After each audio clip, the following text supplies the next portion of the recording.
અંબાજીની ગબ્બર શક્તિપીઠ ખાતે આયોજિત 51 શક્તિપીઠ પરિક્રમા મહોત્સવનો આજે અંતિમ દિવસ છે। ત્યારે આજે ત્રીજા દિવસે વિશેષ ત્રિશૂળ યાત્રા, ચામર યાત્રા અને મશાલ યાત્રા સહિત પાલકી યાત્રાનું આયોજન કરાયું, જેમાં શ્રદ્ધાળુઓએ ઉત્સાહપૂર્વક ભાગ લીધો। પરિક્રમા મહોત્સવનો અંતિમ દિવસ હોય મોટી સંખ્યામાં ભાવિક ભક્તો આજે પરિક્રમા પથ પર ઉમટ્યા હતા અને બોલ માળી અંબે, જય જય અંબેના નાદથી માનો દરબાર ગુંજી ઉઠ્યો હતો।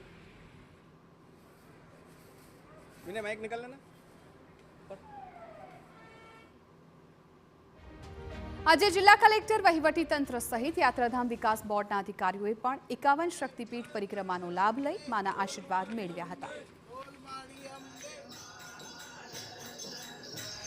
તો માના સાનિધ્યે છેલ્લા 3 વર્ષથી ત્રિશૂળ યાત્રાનું આયોજન થાય છે।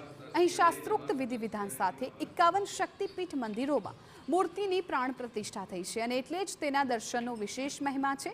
3 દિવસીય પરિક્રમા મહોત્સવમાં લગભગ 4 લાખથી પણ વધુ ભાવિક ભક્તો માના દર્શને ઉમટ્યા હતા। મહોત્સવનો આજે અંતિમ દિવસ ભલે હોય પણ માના દર્શન માટે આ પરિક્રમા પણ 365 દિવસ ખુલ્લો જ રહે છે।